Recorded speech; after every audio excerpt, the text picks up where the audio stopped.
GNT show is intended for mature audiences. Parental discretion is advised. Live long and prosper, bitches. Star Trek, The Final Frontier. These are the voyages of the GNT show. Our continuing mission, to explore Star Trek storytelling, to seek out new worlds and interesting characters, to boldly go where no show has gone before. Naomi Wildman. I was setting it up. Oh. Welcome to the GNT show, where obviously we have no script. Yeah, let's just get this puppy started. As always, the beautiful, the lovely, the high-booted, short-skirted, big-breasted Terry Lynn. That would be me. Admiral Shaw. She's badass. It's Ceridium. Good morning. It's Sunday on the GNT show. You know the worst part of this morning? It's not the getting up early. It's the fact they're making me wear clothes to do the show. It's time for coffee clutch.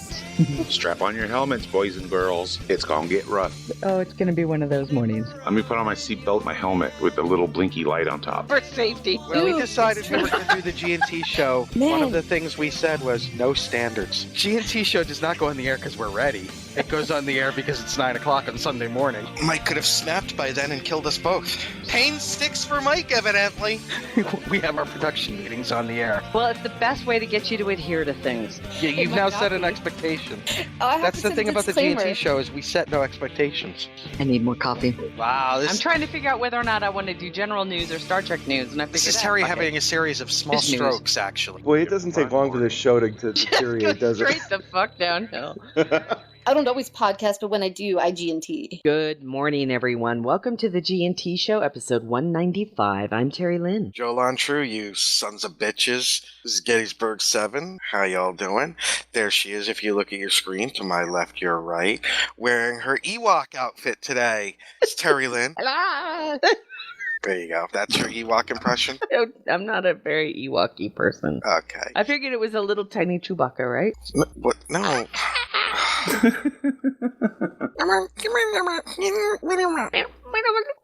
No, those are like the little droids. And there he is to my right, your left. He's our Klingon Wookiee. It's Ceridium. Kapla. Ah. I don't know. I think Very we're good. doing the wrong franchise this week. I've just been paying attention to the chat room. I know. We've crossed our stream. There's some cool stuff that came out about Star Wars, though. That the comics. Oh, dude, Sunsail, that's fucked up. Yeah, but and we start off in the chat room with a bang. Oh, yeah, but my that God. kid's running right into Leah Dunham's hands, so there's just no winning. Snap! Good boy. Oh my God. So yeah, I saw a comic book from Star Wars this week that I kind of went, holy crap, that's so fucking awesome. Where it was like a flashback from, or I guess, Empire Strikes Back, where Darth finds out, of course, that Luke is his son. Darth? We're just going first names now? Darth Vader. Well, it's... Do you think anybody ever called him Darth? Hey, Darth, come on over. We're having dinner. You can see the kids. Only his buddy Wayne calls where him is this that. coming? What? I see what you're doing. Oh, I Party on, fucking hate Darth. this. Party on, Wayne. God damn it. Exactly. Problem, Terry? Well, one of the tabs that is open is now yakking about fucking fried chicken, and I don't know where it's coming from. It ended, though. Hate that. Well, I hate that with hold a on. passion. What kind of fried chicken? Because, sounds good. Popeyes? I don't remember. I was yelling. Oh, too loud. look, Guys is getting totally geeky on us. Darth isn't a first name. Actually, Darth isn't a first name. It's a title. No. Oh, he's right. Darth is the Okay, title. you know what? But It Vader is doesn't the matter. name. It's not real. Party on, Darth. Party on, Wayne. Party on, Darth. Oh, that's too funny. Well, either way, I saw the comic strip today, or the comic book on Tumblr of all places, and I really, really loved it. So I thought, God, I should probably be reading those. Those are cool. Although I think a bunch of people are upset because I guess a comic book came out that showed that Han had a wife. So everybody's up in arms about that. Before Leia? Yeah. Wow. Well, I don't have a problem with that. I mean, the guy was it was the 1990s. He was all roguish and shit. Yeah. It wasn't anything He probably had a girl in every port. Well, that's And kind it of how was Ricardo Monteclan. Oh, too funny. So I don't know. I think it's not unlike Fireflies. That it's that trope, right? Yeah. It's Sorry, I saw Wreck-It Ralph this weekend. Oh, wasn't that good film? I love the Leroy Jenkins graffiti on the wall. I was like, wow! And there's so much detail in that movie that you could watch it 1,000 times. All the video game things. I have. It's really my cute. nephews love that movie. And I'm sorry, I know Jane Lynch is gay, but goddamn, she was hot in that movie. Yeah. Did you see the picture of her dressed? She was there's a picture of Jane Lynch dressed as her character from Wreck-It Ralph, right? Oh my God! Okay, Matthew Anderson, you have a mission. You have been tasked. Find that picture. Task her. She's adorable. She's adorable. Right on. Loved it. Oh, I'm so glad that you liked that film because it's so God, cute. so funny. It's very funny. Yeah, Hubert in was it, great. And I just really liked it just because it kind of all encompassed. The chat room is on fire today. There's somebody posting a picture of the weeping Beaker. Angel, a weeping angel beaker. That's crossing over. Neat. I'm gonna Matthew admit, Anderson, you're in game. You poo poo. I'll look for it. I teared up a minute in that movie when I know when he was falling to do the beacon. Yeah. To make the beacon and did the bad guy code. I was like, God damn, John C. Reilly, stop it! You're making me all. There we go. Oh, there you go. How cute. I'm gonna save this. So, I upload file. I have a bit of Star Trek convention news. Do you want me to say it now? No, let's wait. Yeah, wait. Are you sure? Because it's just a rumor. I just want to. No, just wait. There you go, sweetheart. Okay. It's in the chat room. Oh my God, she's so awesome. That is cool. So yeah, Jane when Lynch you look at that, in her own costume. Yeah. This is not any kind of thing against Jane Lynch or anything, but you know what I said when we were watching the movie was she has no waist. Watching the movie, yeah, and you can so see because Jane Lynch is not. No. She's a thin woman, right? And if you did a side-by-side comparison, it would be one of those that would drive people crazy as to why do they have to draw them like that? Yeah. Well, they had to draw them like that because she's playing a video game character that would have been created that way. Duh. Yeah.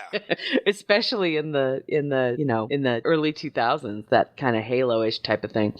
Not like the Commander is right. Anything but super thin, right? Either that or uber buff. Yeah, if it's a guy, it's uber buff, right? They have shoulders for days and pecs and six packs and it's totally over. unrealistic. Well, unrealistic perfection, right? What was that? They're based on me. Yeah. I am He-Man. Yeah. Yeah, right. So Nick, I want to hear all about your time at Awesome Con. Please tell me. It was awesome. I would certainly hope so with a name like that. It's the DC Convention Center is huge. Yeah. It takes up like let me just say this, that where they had like their main the vendors area is in the basement area. Okay. The panels were on the like second and third floors. And all right. like all those rooms weren't even being used. And then like where the costume contest was, think of the main room for STLV. Yeah. Doubled in size. Yeah. That sounds like San Diego Comic-Con. I mean, a huge convention area that has multiple floors with multiple large venues. Yeah. That's cool.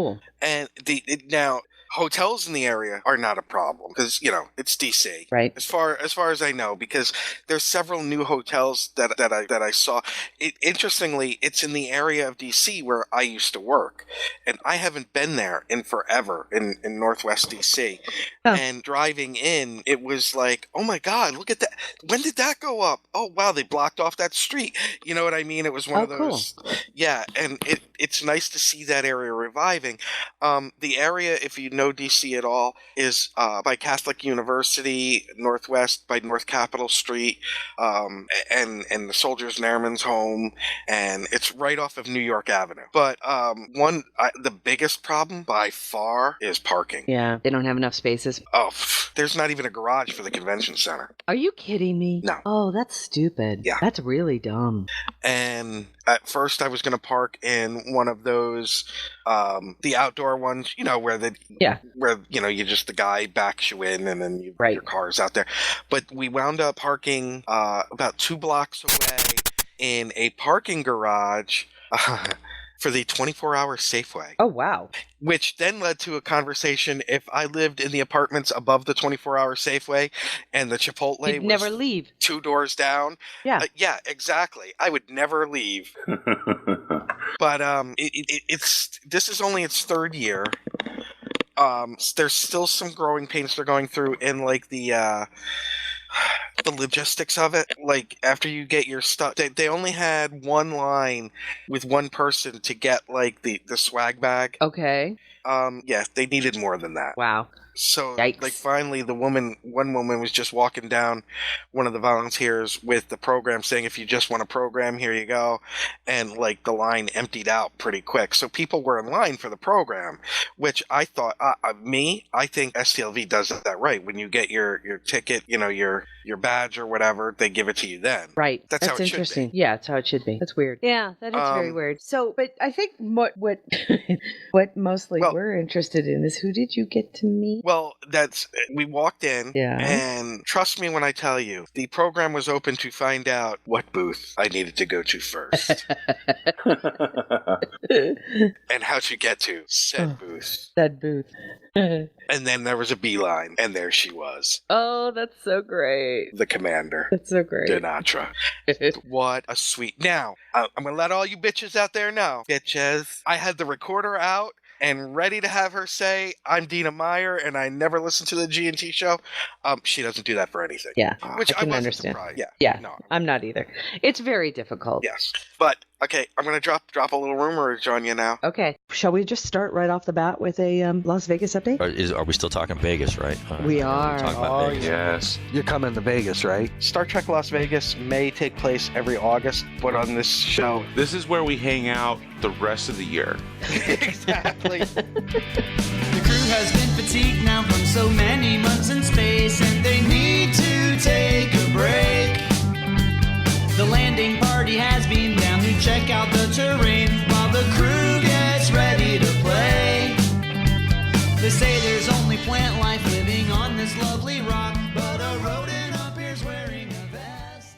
Her agent's talking to STLV. Yeah, that'll be interesting. Yeah. That'll be very interesting because we heard rumors. Did you hear us last week that we heard rumors that a couple of Star Trek affiliated actors have been turned away because they said that they had too many already? The same group that says we have to get 100 is now saying we have too many. Well, it's just a rumor. And what we heard that, here's the rumor, by the way, totally unsubstantiated. We have no verification that this really happened, okay, folks? So don't be yelling at me for bad journalism. It's just a rumor. Rumor alert. Rumor alert is that Hannah Hatay had been told that that no thanks, love you, but Molly? we have too many people already. Molly? Yeah. But I thought she was there last year. She was, which is why I think, and she's in Renegades too, right? Or is it Fifth Passenger? Which one is she in? I think it's Fifth Passenger. I think it's Fifth Passenger. And I realized that, that's not Star Trek, but still, I had heard that rumor that she had been turned down, and I thought, well, that's kind of so.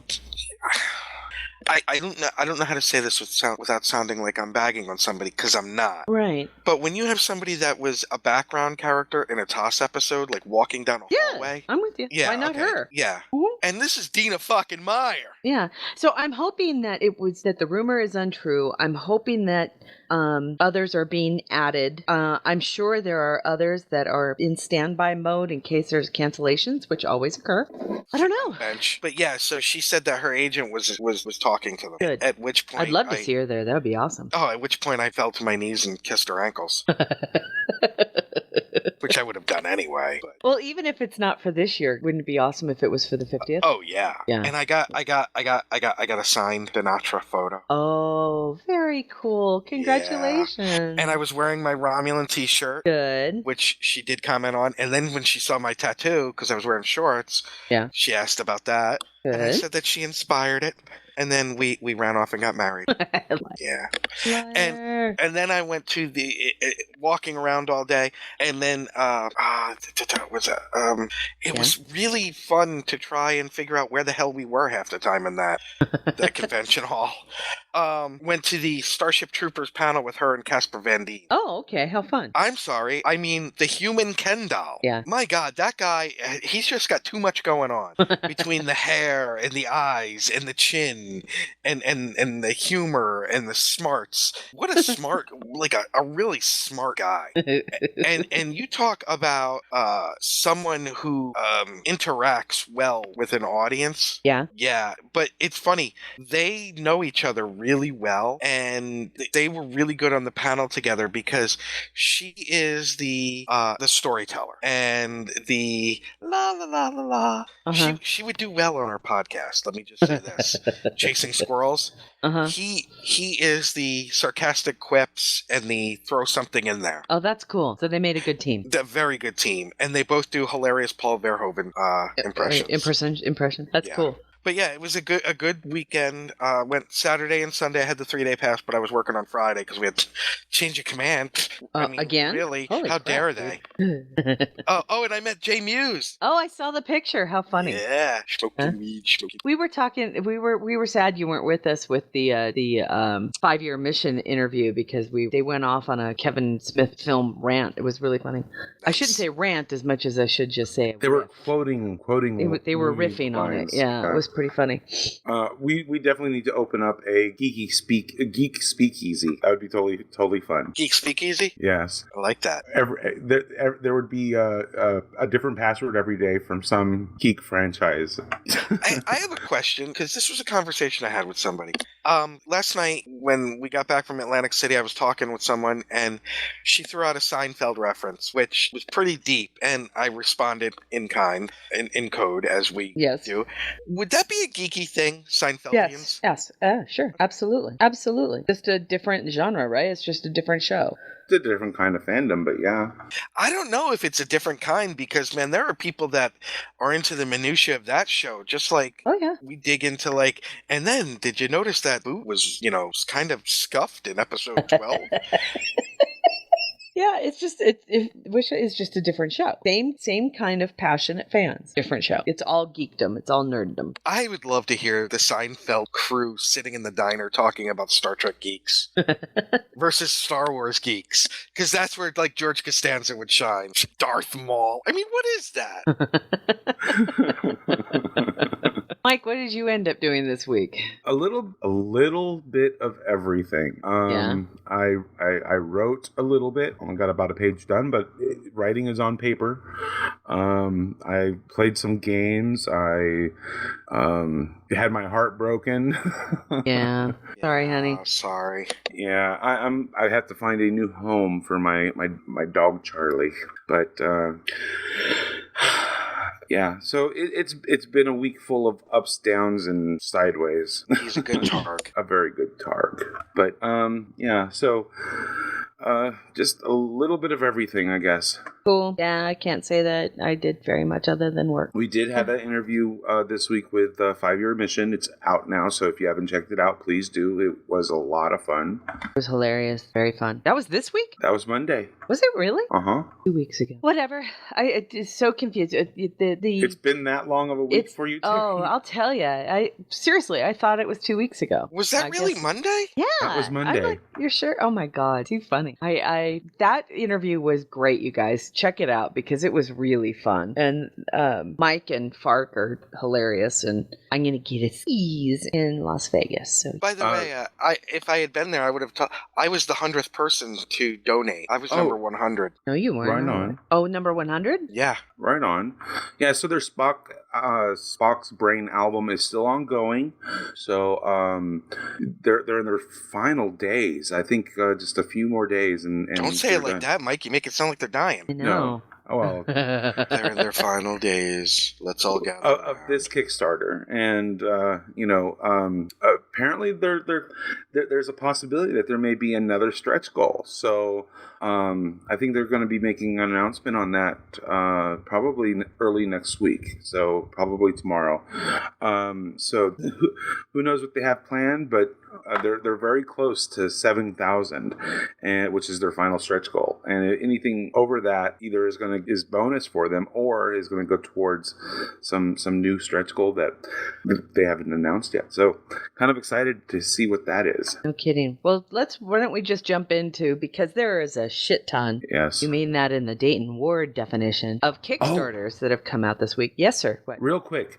Happy birthday, Mr. Ward. Yes, happy birthday, Dayton. Everybody ready? Are we really going to sing? Dayton. Yes, we love Dayton, but why torture him with our singing? Well, with my singing. It's hurtful. Hey. It's all hurtful. Happy birthday, Dayton. Yes, happy birthday. Oh, that's all he needed. No. Terry, give him your most sultry happy birthday. All right. So, happy what? birthday, Mr. Ryder. Mr. Ryder. Happy birthday to you. Oh, actually, that probably creeped him out. I'm going to have nightmares. All right, let's talk about the Kickstarters, because there be a ton of them this week. A lot.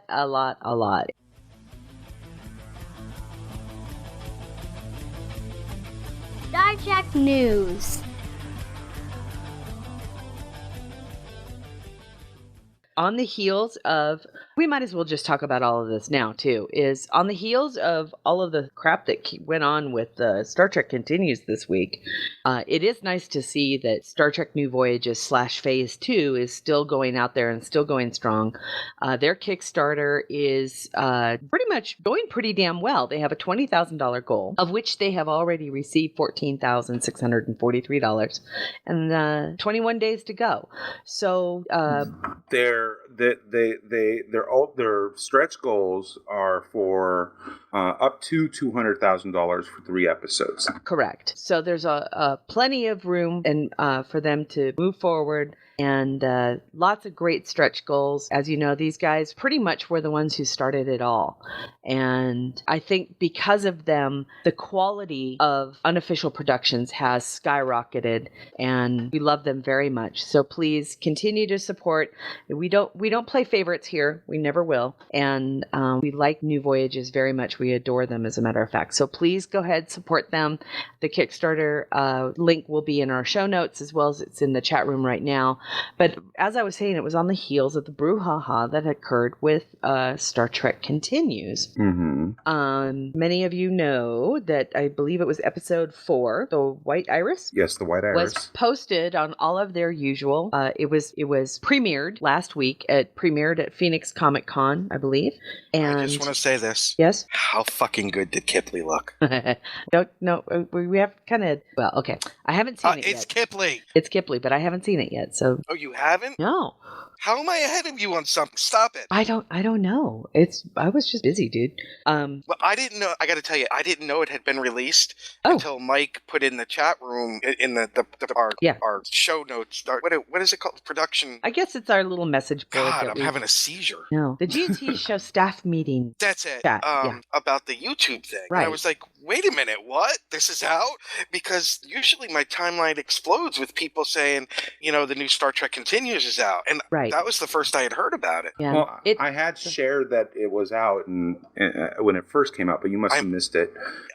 You were at Austin Con. Oh, that's right. That, and when I was looking at this, I thought it was an announcement that that it was out, as meaning they had previewed it at something else. I didn't realize it was but I didn't realize it was released. You know what I mean? Yeah. They usually release it immediately after, so that same day. So that's usually how they. And that's kind of what it was. It was part and parcel. Where while they were doing the premiere at Phoenix Comic Con, an hour later it was released on their website, amongst others, including Vimeo and YouTube. And the brouhaha occurred when shortly after it was posted on YouTube, it had been taken down by YouTube and said that it was due to a claim of copyright infringement by CBS.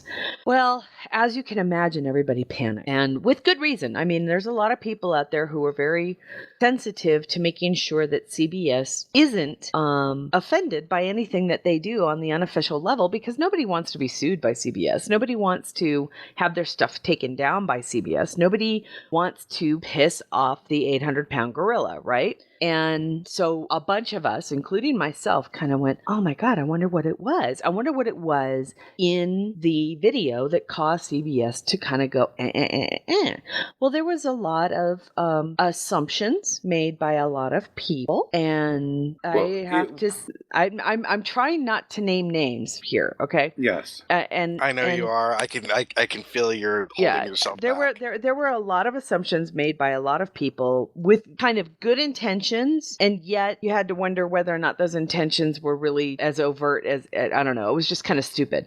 Instead of waiting to see what the official word was from CBS, because we were all trying to ask them, what the heck's going on? What was it about this episode that pissed you off so bad? Because it's, as always, it's pretty damn original shit. And, what was it about this particular episode, especially because they didn't take down any of the previous 3? So we were all waiting for word from CBS. I'm digging around the background. I'm working with people that I know to see, have you heard anything? Have you talked to legal? Have we gotten the official word about? Well, of course, what it was some asswipe pretending to be CBS, totally under fraudulent circumstances, sends and gets in touch with YouTube and claims that CBS is upset and made the copyright infringement claim on their own. That's CBS never did it. That's the equivalent of a.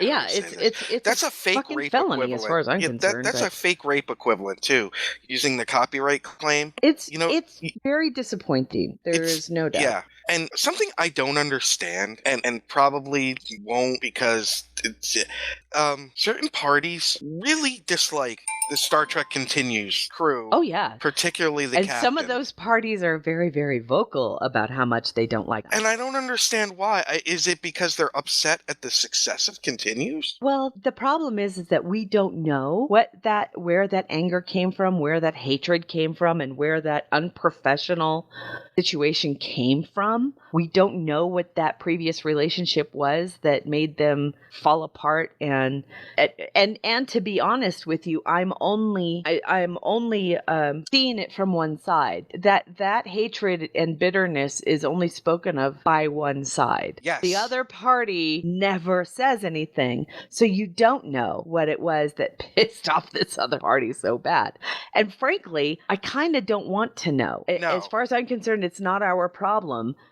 Until it's something like this happens, and our first thought I just like to see them all, and I'm excited about seeing them all. And when you've got people making unprofessional claims about other teams going, no, it just comes off as infighting. No matter how hard they say, oh, I'm not being an infight. This isn't about infighting. I'm actually trying to protect the fans. I cry bullshit. Yeah. If you're trying to protect the fans, keep your fucking mouth shut and actually try to help out to make sure. Well, it would have to be something pretty damn awful, right? Right. And I'm sorry, but a screen cap of a particular background with no facial features of anybody whatsoever, I'm sorry, but even if I were working in CBS Legal, I'd be like, that's not worth it. That's not worth going after. If you're gonna, if you find something, if you're gonna nitpick because of hatred and nitpick, but at least if you claim to be a professional, no matter how much it hurts you inside, contact the other and say, hey, not sure you guys might want to look at this, because in the end, it's going to affect us. It only hurts us all, right? So hey, people, there were plenty of times where the Soviet Union and the United States did the same kind of thing in order to preserve the overall. No reason you can't. It frustrates me a lot. It really does frustrate me a lot. And Sunsail brings up, she says, the problem is that YouTube is terrible about investigating this shit. Well, you know what, son? Here's the thing. It goes down to what we call the duty, right? YouTube's duty is to make sure that they don't put up anything that could be considered a potential copyright infringement. And the reason why they're so strict about pulling it off is because they're only protecting themselves, right? YouTube isn't allowed to quote unquote make money off of somebody else's copyrighted material, and they make money by ad sales, right? Every time you pop up a YouTube, there's usually an ad that YouTube puts up in there for themselves. It's not like it's not like these users are putting those ads into those videos. YouTube does it for them. So YouTube is actually making money off of somebody else watching somebody else's video. Well, they also have a duty to make sure that they don't make money off of somebody's copyright infringed material. So if there is just a hint that there might be a copyright infringement, YouTube did exactly what they needed to protect their shareholders by removing the video. It's not up to them to determine whether or not the copyright has been infringed. It's up to the damn video maker to do so, which is why Star Trek Continues needed to contact CBS Legal to get a letter from CBS Legal saying it's okay to put this back up onto YouTube. And only then is YouTube going to say, oh, okay, well, we have something verifiable in writing that CBS says it's okay. They'll allow it back up. It is not YouTube's responsibility to determine copyright. So that's why there's no, you say they're terrible about investigating. They're terrible because it's not their fucking job. That's where it comes down to. And yeah, you guys are talking ad blocker for the win. The fact is that they're still making money off of it. So just because you block the ads doesn't mean YouTube doesn't make money off of somebody else who lets them scroll for 4 to 5 seconds. So that's where it comes down to. It's who has the duty to investigate it. It ain't YouTube. YouTube doesn't give a shit. YouTube's like, nope, we're protecting our own. We're pulling your video until you prove to us that it's okay to put it up. And that's exactly what happened with Continues. They had to go to CBS. They had to talk to them. CBS had to review the video and say, are you going to sue us if we try to put this back up? And CBS was like, no, we're, us and our stance on unofficial productions, and we don't see anything. And, so Vince had to go out, make a public statement saying that everything's okay. But the thing that really upsets me is it kind of going back to the whole, public brouhaha thing between unofficial productions. People don't understand how easy it is to incite an idiot, right, Nick? I mean, are you saying that I incite idiots? No. Or that I mean, is this not part of the problem? No, I'm saying, is this not part of the problem? You've got somebody who's angry, and you've got somebody who is your fan because your stuff rocks. And they want to support you. And they twist that around by going, oh, to support you, I need to take down this other team. Yeah.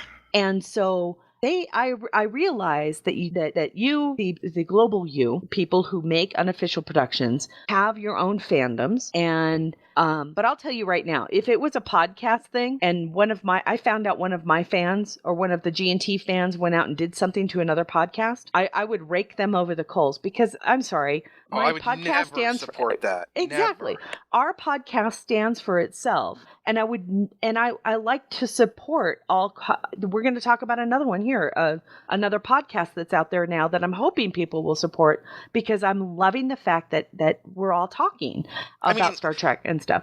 Look at the way we support Generations Geek or any of the others. And, even, okay, I'll just put this out there. Even when there were personal problems with Podcast UGC, we still said, make sure you listen. Yeah, that's right. Just because I had a personal problem with them doesn't mean everybody else should. That's bullshit. Right, exactly. And I always loved the fact that we stood tall and said, okay, Terry's not on there anymore, but if you love the show, please don't stop listening. Especially because we don't cover the Foundry, and these people do. Right. I mean, Podcast UGC covers the Star Trek Online and the in-depth stuff that we're just not going to do here.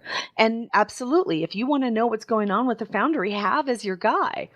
Now, of course, having said that, first, we're your first choice. Second of all, priority one. You don't listen to them. I mean, a bunch of Club 602. Oh, yeah. You don't want to Cookie Cupcakes is gone now, so why would you, I mean. Is she? Yeah. A lot of the team has I know I'm kidding. retired. Elio, I'm kidding. I love you, Elio. Yeah, they've rotated crew. They've done it before. They've done it again. Before, yeah. Well, hey, it started off with Brandon. Yeah. I know, but it's Cookie. I know, I'm going to miss her. Well, that's that adorable. Fandoms can become so polarized. I mean, so stupid. Behind certain factions. I mean, look at classic Trek versus new Trek. I mean, yeah, but there's a difference, Mike. Granted, right it's classic New Trek. In our view. In our view. See, No, again, and our view. We're absolutely right. see, but again, it just shows that the fandom, there's a lot of passion there. There is, and that applies even to fan productions. They love what they love, and granted, sometimes that causes them to deactivate their brain and do stupid shit. There you go. They are deactivating their brain, because loving something should never, ever, ever mean degrading something else. And so help me, whoever decided that they wanted to to support their video or unofficial production of choice by taking down and attacking another one, it's ridiculous, stupid, offensive, and it makes me very, very angry. And it's really. And I'm going to say this: if I mean, the odds of it are infinitesimally small, but if it was somebody that listened to our show and you did this, you've also caused angst for friends of ours, and I do mean friends, right? In James and Kipley, and I interviewed Vic years ago. Remember when they were first starting Continues, and all of that, and it's a dick move. If anything, I'll say one thing about this show: if we have a problem with somebody, we just say their names right out on this show, and get a thing back saying, and get a thing back saying, dude, what's up with that? Why you hating on me? I don't know. But but you hurt friends of ours, and I give them a hard time when we converse. But I am a huge James Kerwin fan. But they also risked the entirety of the fan productions, right? And that's the stupid thing. Stop being rotten apples, man. Because I personally, I love Star Trek. I love all of Star Trek. Right. Yes, but Star Trek has a restraining order against you now because I'm sure they did do. it correctly. But some of it I may not love as much as others, but it's still Star Trek, And what these fan productions are doing is they're keeping it alive. They're continuing the stories. And I love them for that. Granted, not all of them are great. Granted, not all of them. No, but they're still done with love. It doesn't matter. Exactly. It doesn't matter if your sets are fantastic. It doesn't matter if your acting's a little under par. If you're doing it out of love, then yay, we support you and we think it's great. And you're getting new stories out there when obviously CBS and Paramount can't come to any. You're keeping it alive. Go for it. Yeah. We're going to support it all. Exactly. And it hurts to see the fandom kind of going at each other's throat over it. Even when they're going after new Trek. To me, it's not even fandom. It's when... You know what? I'll shut up. Wow, self-censorship from Nick. That tells you something. It's when... Well, no, I can't because it would be casting, and I don't know if that's the person that did it. But if I had a fan... If I was making fan films of, let's say... pick something... Batman fan films, okay? And somebody else was making them, and I didn't like that person personally, I would never try and shut them down. You know what it leads me to do? Make a better product. That's right. Yeah. Think about it. You know That's what? exactly right. You know what the most hurtful thing you can do to somebody you hate in an endeavor like a podcast or a fan thing is? Get more views than them and more critical acclaim. That's the revenge if you dislike What is it? The best revenge is living well? Yeah. Seriously, it really is like that. It's like, stop letting that person pull you down. Stop letting those, if you're upset by something that somebody does, whether or not, or, just, and that's the thing, is that there are some really amazing quality unofficial productions out there right now. And I'm excited about every single one of them. Axanar continues, Phase 2 New Voyages. I even have to say my interest in Renegades has peaked again because people are saying good things about it. They were saying really good things. I was very worried about this plot line after some of the things I had heard. I was very worried about the quality of it just because I had understood that, the fact is that they were smart enough to kind of rebuild interest at FedCon in Germany by allowing people to see the unfinished product. And there's a lot of people who are like, oh my God, this is really good. So, yay. Right on. And speaking of supporting, various projects and podcasts, I think it's time to talk about Women at Work. I think that's a great idea. One of the new podcasts that is coming out now and is looking for assistance and help is a wonderful podcast called Women at Warp. Although they've had a website for a while, they're actually just beginning the podcast, right? They've been I think they've been doing it for I think a couple months. I want to say. Okay, that's and so they are asking for financial support to keep them going. Not unlike us, where every so often we have to ask you guys for financial assistance because server costs for audio files storage can be pretty costly. Yes. Yeah. And we truly do understand that when you're volunteering to do a podcast, when you're not doing things to make money off of it, having that assistance really means a lot. So we would like to extend our publicity to Women at Warp. They are going to be focusing on women's issues in and out and around of Star Trek. So I think that's pretty awesome. And it's going to be bi-monthly, so once every 2 weeks. Yeah, that's pretty cool. Bi-weekly? What is that? Bi-monthly? Yeah, No, bi-weekly. Bi-weekly, every 2 weeks. Bi-weekly would be every 2 times a week. Okay, so it's bi-monthly. Bi-monthly. All right, whatever that is. It'll be 2 times a month, everybody. So please give them your support if you can, because we'll give them the G&T bump. Yep. We have more Kickstarters to talk about. There's a lot going on right now. We've already mentioned Spock's brain.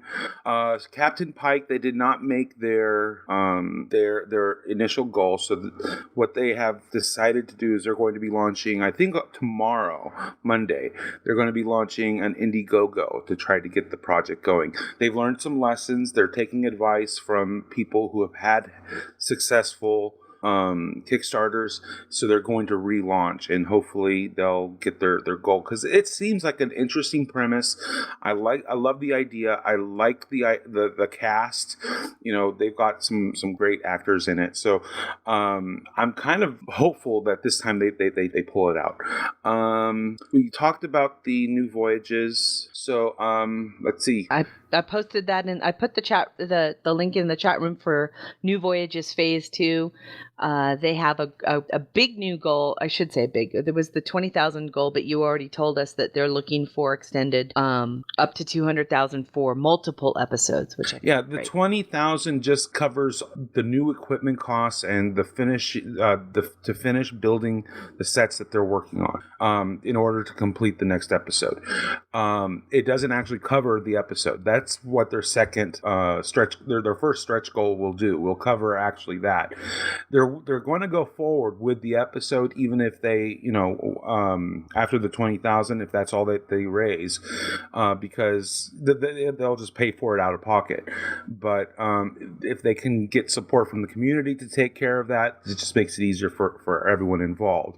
And it's up to $20,000 or $200,000, and that will guarantee 3 full episodes paid for in full from that production. Cool. What's next?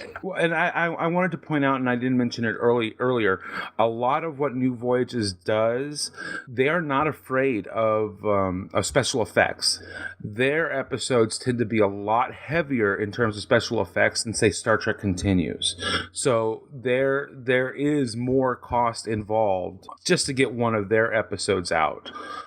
Because of all the special effects that they put in. So that is something to keep in mind. That's one way that they do differentiate themselves from some of the other productions. Cool. At least that's what I've noticed. Yeah.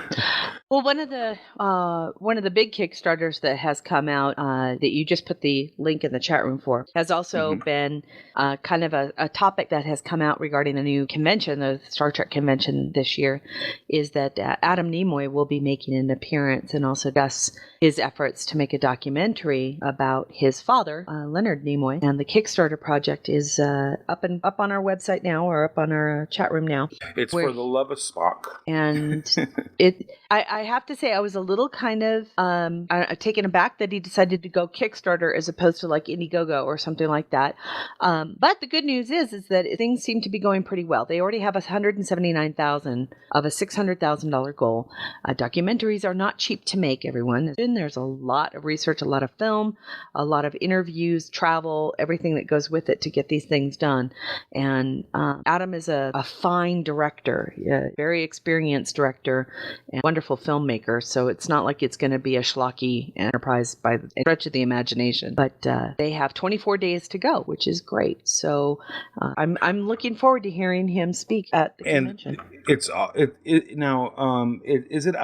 not really about his father. It's about the character of Spock. Is that what this documentary is about? Yeah, I think so. Okay, so nonetheless, I love Nimoy. I love Spock. Check it out. Support the project.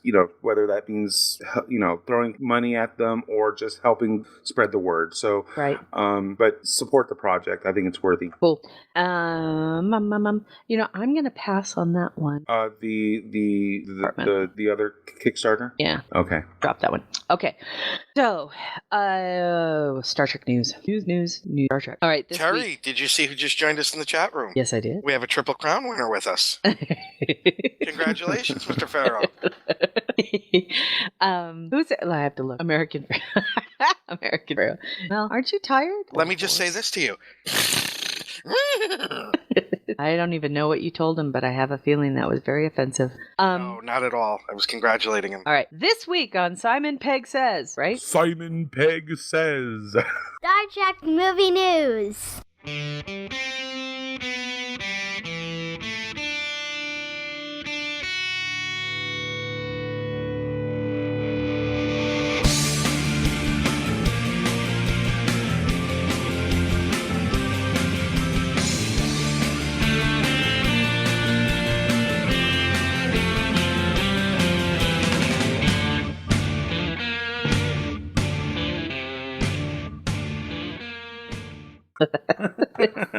This week on Simon Pegg Said.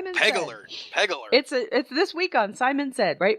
Yes, yeah. Simon Said. Is Schlocky Enterprise is the name of his new fan-based production. I like it.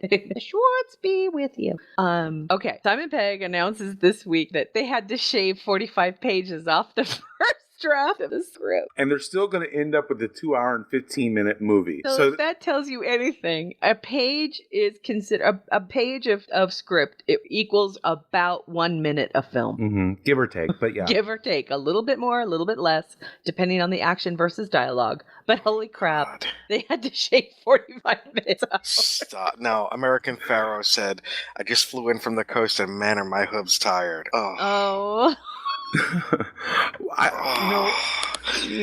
Careful, you'll wind up on somebody's plate. Considering what Peter Jackson and some other directors have done. I mean, why not shoot the 3-hour film, cut it down to 2 hours 15 minutes, and then release a director's extended super edition later on. Well, I don't. Before people start to panic, you know what? That's really not that uncommon. It really isn't that uncommon. I mean, to cut back a good portion of your film from a script stage, it's better to do it from the script stage than it is from an editing point of view after things have been filmed, because there are consistencies of story that might get lost if you cut out film. True. If you can correct it in the script first. I think one of the best examples of that, and I'll say it over and over and over again, is even though it's one of my favorite films, is Silverado, right? This was a Lawrence Kasdan film. It had a horrible problem where the editing of the film is so atrocious because they had to cut out pretty much everything that Rosanna Arquette was in just to make the film under 2 hours or under 2.5 hours. And so now you have this really weird relationship that develops between her character and another character and you don't know where it comes from. Well, they cut it all out. I want to say they cut out like 35 minutes of film.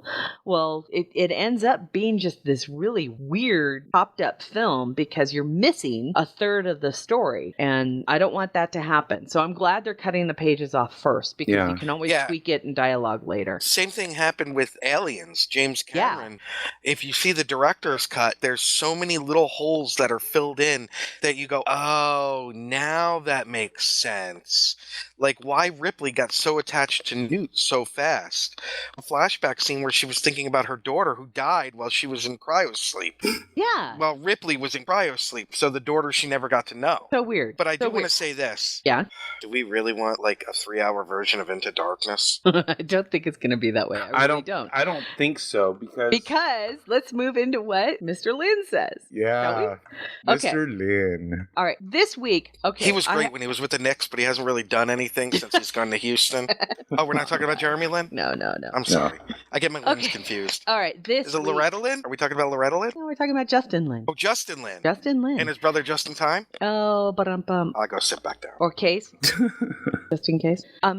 So, by the way, I do know somebody with that name. So.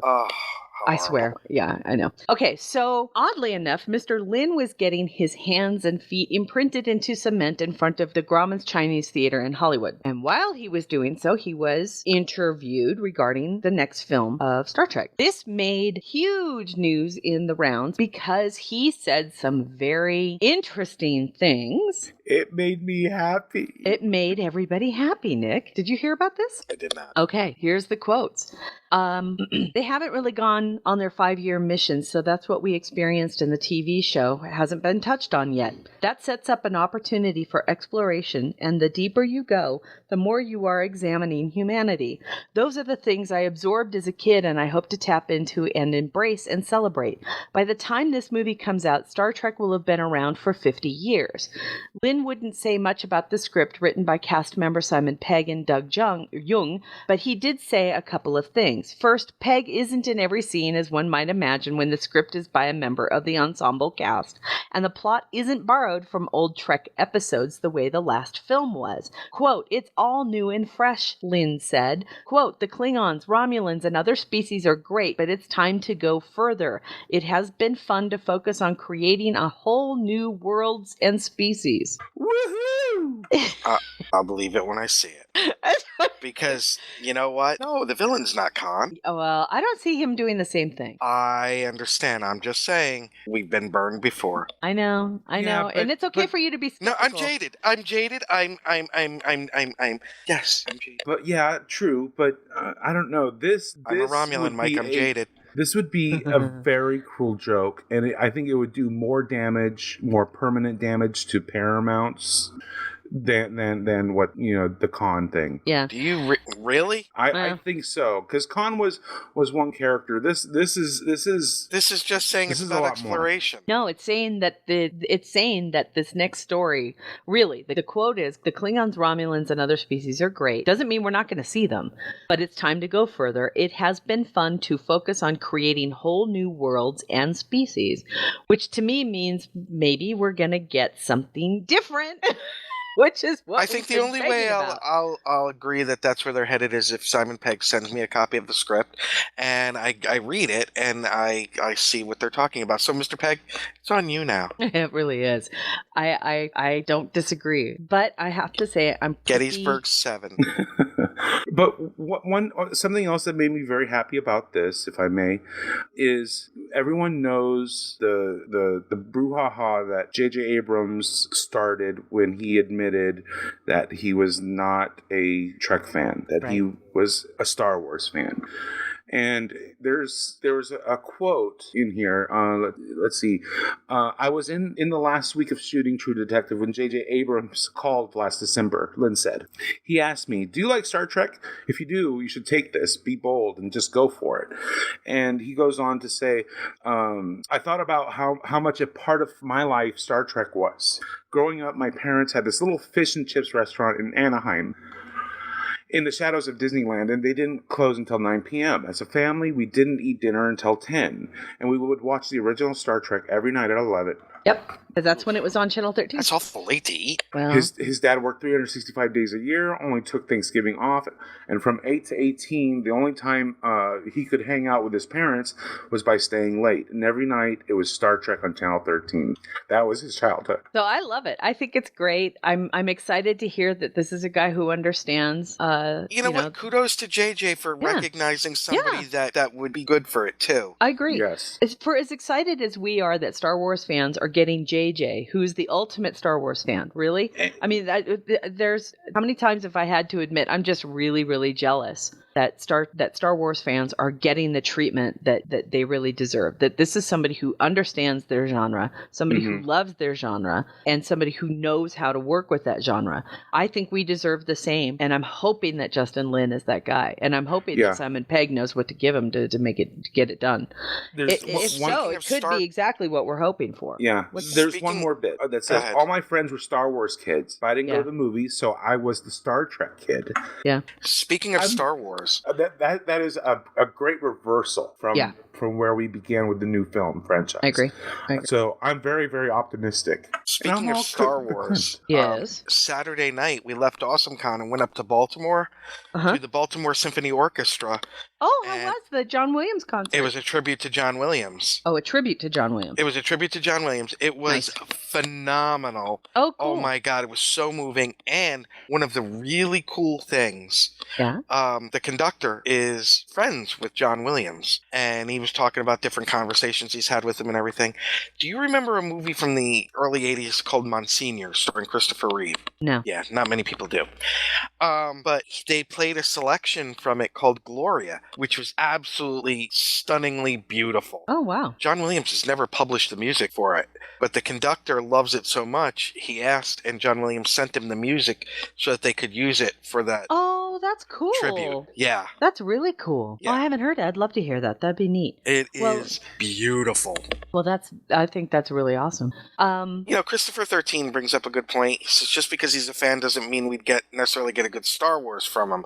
I'm not saying we won't, but I'm not saying one doesn't lead to the other. Remember, some of our best Trek has come from non-fans like Nicholas Meyer.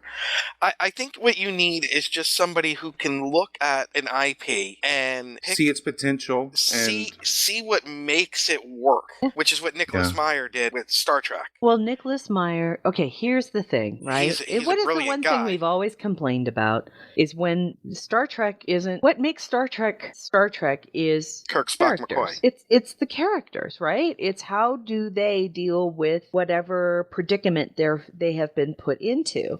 And Star Wars is, no different. It's all about the characters. As we talked about this time and time and again, is that what's making Marvel Cinematic Universe so damn successful? Well, hell, I mean, you could throw these people, you can get something utterly ridiculous and throw these characters into it, but as long as they stay true to character, everything works. I mean, who would think that a goddamn walking tree that only says 3 words and a talking raccoon would become some of the biggest stars of 2014? Right. Yeah. It's exactly it.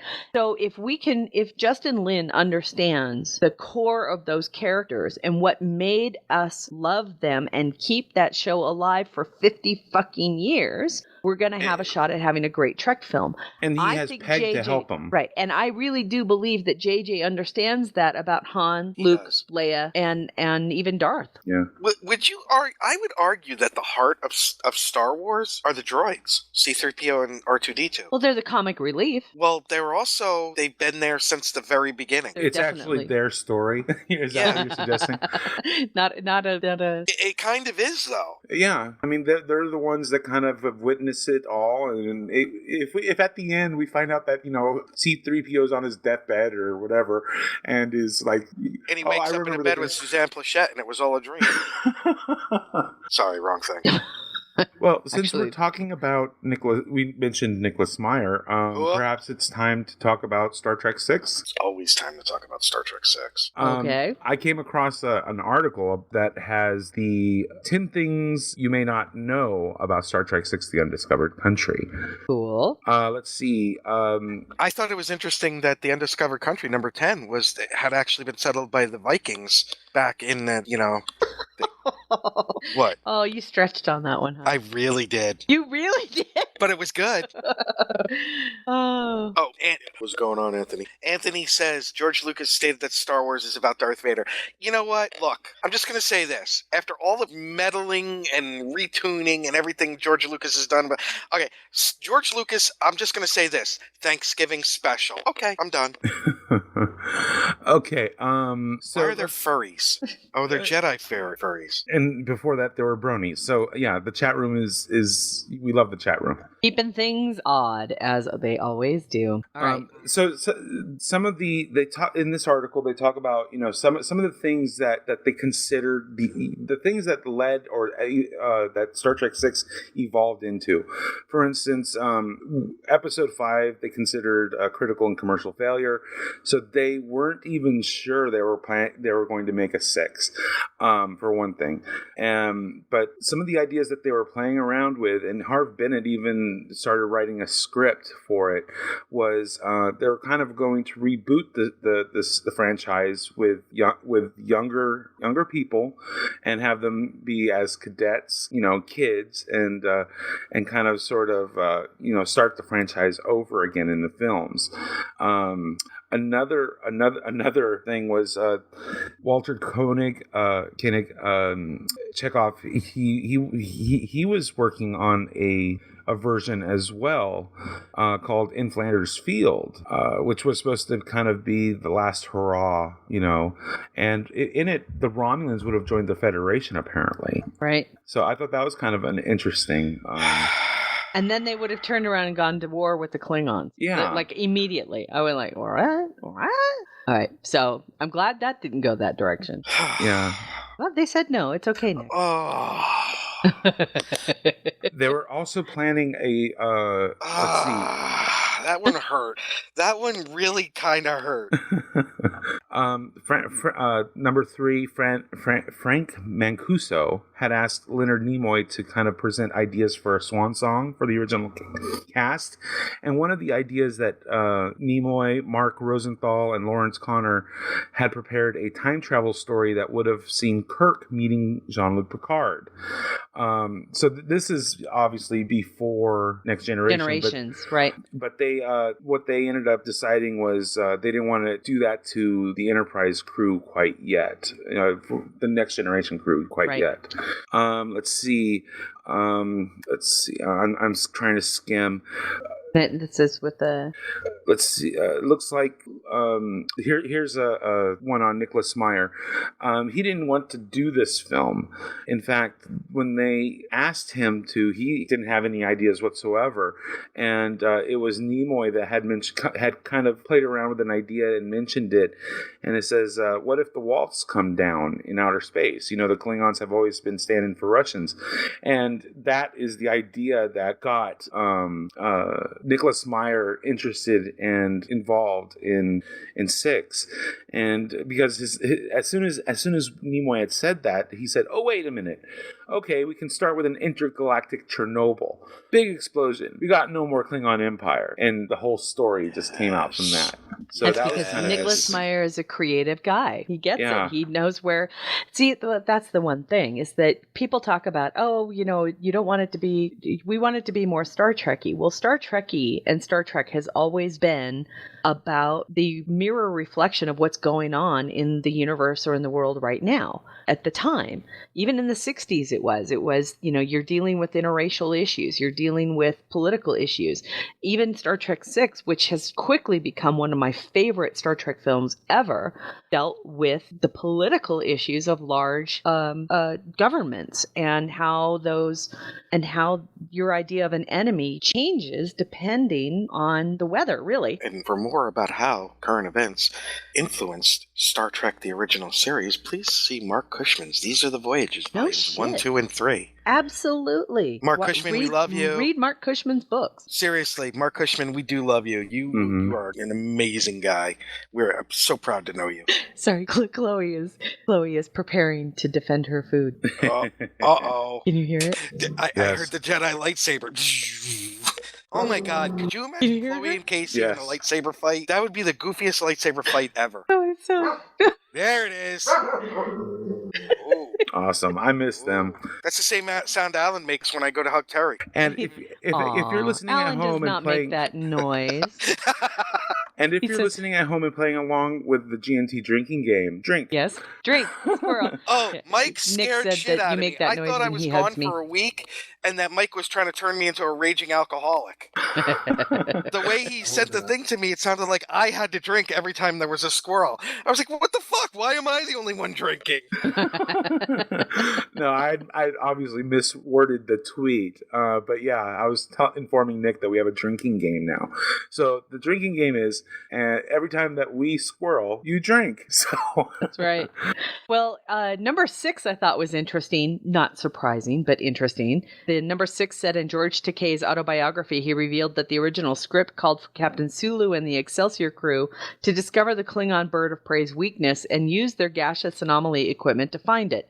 But William Shatner objected, feeling that Captain Kirk would not need another captain's help, and had it drafted into his contract that the scene would be rewritten. Now, I think that's so very Shatner, but at the same time, Shatner should be more offended by the fact that he wasn't the one who solved the problem with Khan and the three-dimensional thinking. It was Spock. that is true. So, yeah. I think that, well, first of all, that was years earlier, so who knows? Yeah, well, I'm just saying. But also, is that I think that fits more that wasn't Spock's Kirk's pattern. tactics move, it was Spock's. But Spock it was fits, Spock was just nice enough to tell him. That fits Spock's ability to And go it through things. and Plus, it undermined Kirk's ability to think like in three dimensions. He had to be told.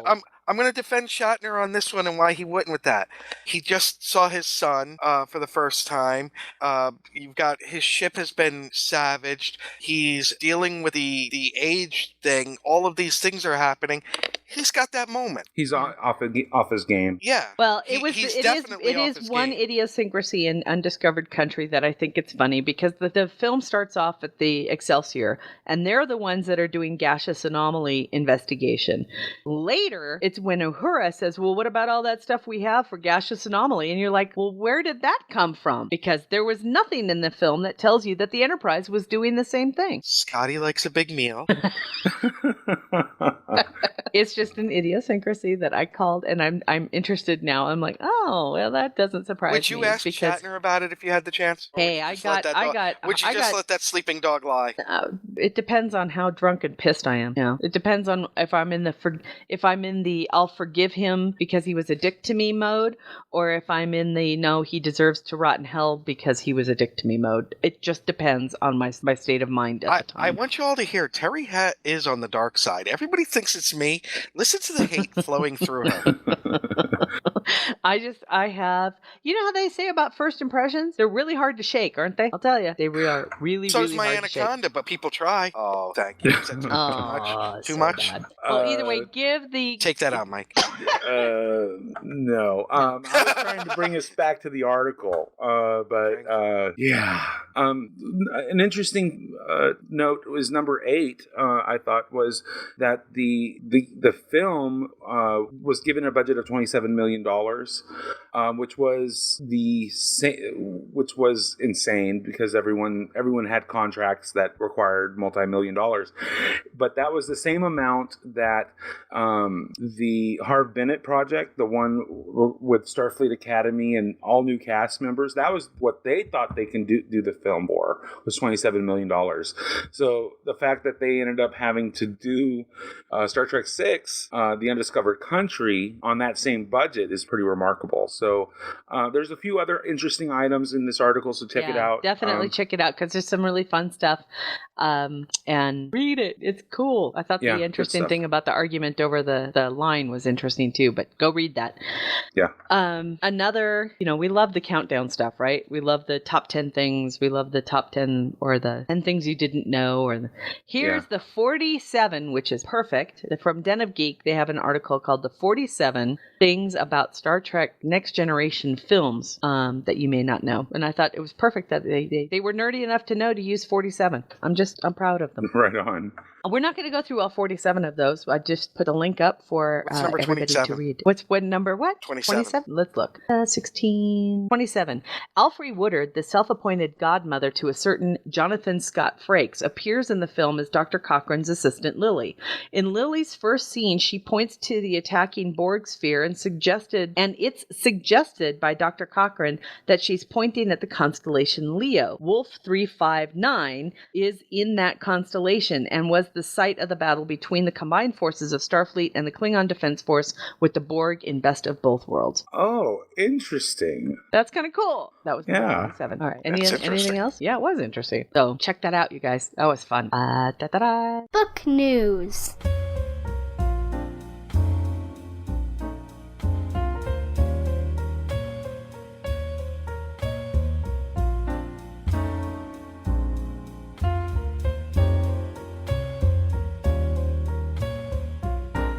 All right. Good news for Anthony Montgomery. Oh, yes.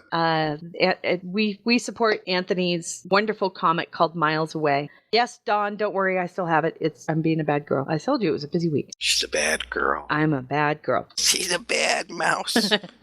But Miles Away is now available on iTunes. So for those of you who cannot get a copy at your local bookstore, comic book store, it is now available for digital download. So take that for what it's worth. Run with it. Buy it. It now makes it available to fans in 50 plus countries, which is fantastic news. Right on. Congratulations, Anthony. I think that's wonderful. The comic is awesome. Good night, guys.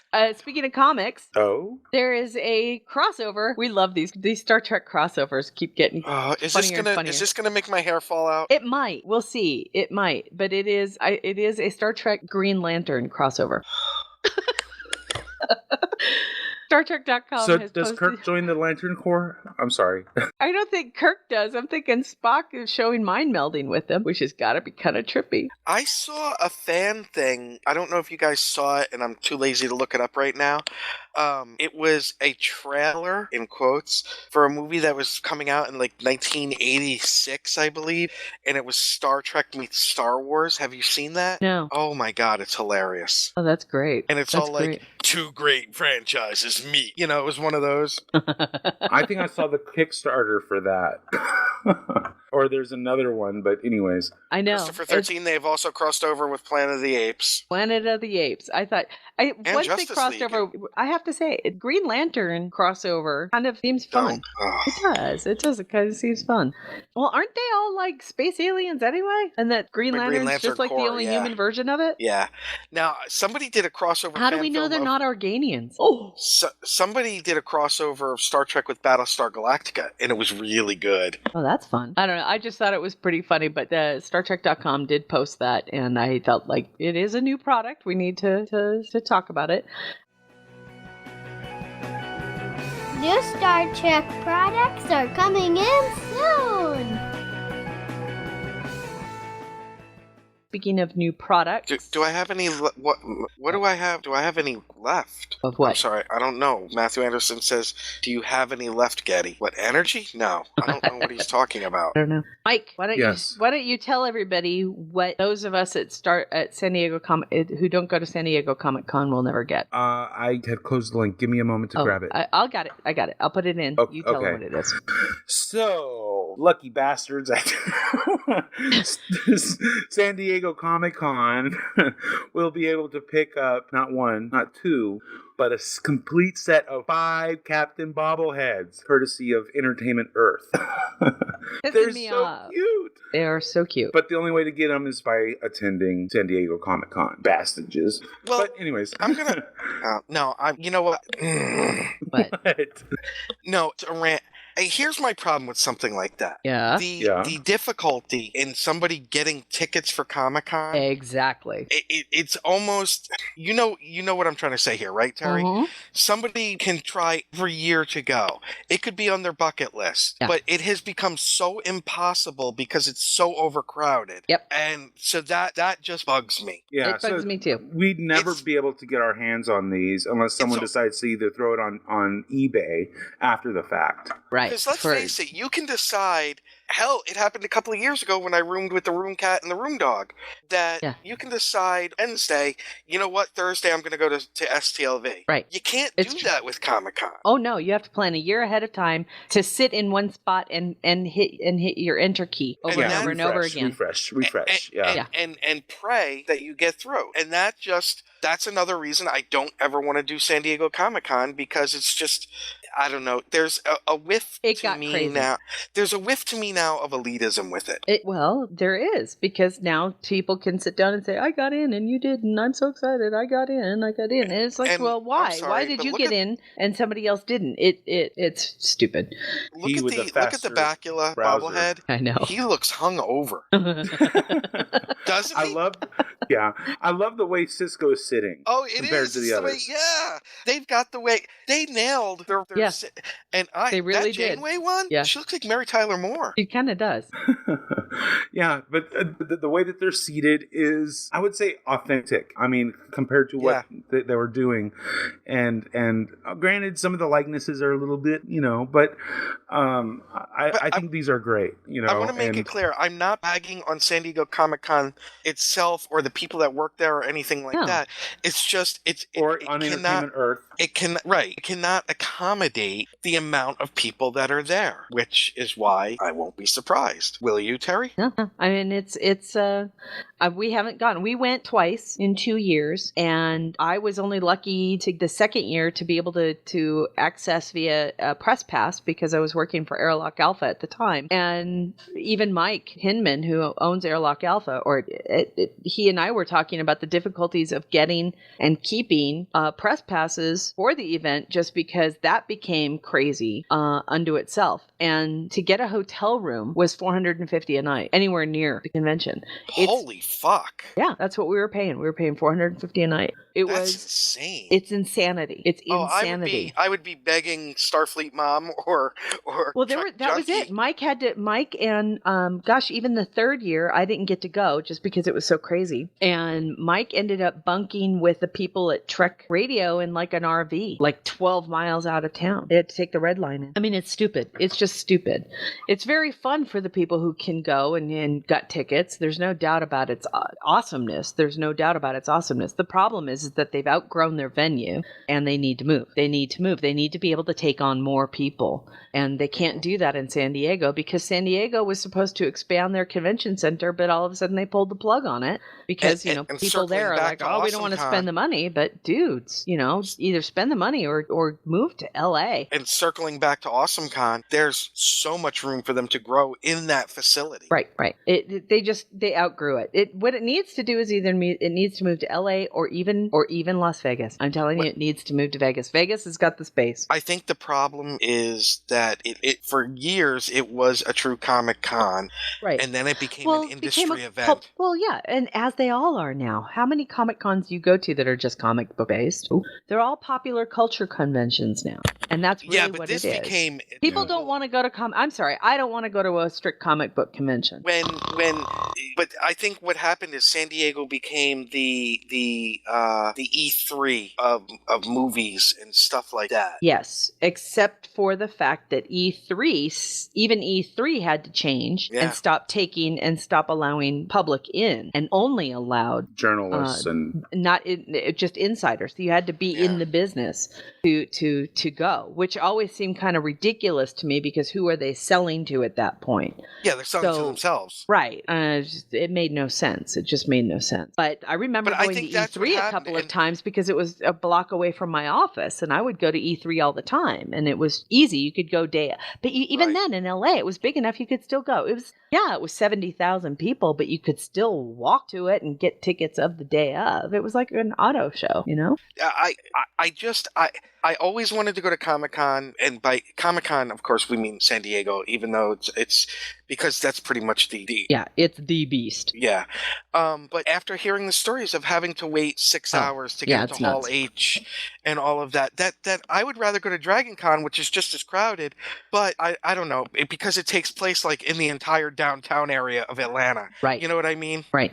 Well, it takes Dragon Con is 5 different hotels, and I like the way that they do it too. Is that there are certain what they call tracks at Dragon Con that. So if you're interested in like the skeptic track and you're not really there for the popular culture stuff, you go to one hotel, you kind of stay at that one hotel, and you don't have to move around. It's the same with the Trek track or any of the other popular genres that are out there: gaming, television, films, things like that. They're all set in different areas, so you're not forced to really go from hotel to hotel to hotel to try to Unless you want see to. unless you want to, right? But if you're focused on one thing, everything's in one area, and I like that idea. That's where I heard the horror stories. Is I think it was an author was talking about they were in one hotel and they had 15 minutes to get to the next hotel for their next panel, and I was like, oh, that sucks for you, dude. Yeah, it really does, because there's no easy way to get around there. No. You have to walk it. You have to hoof it, and so that's its downside.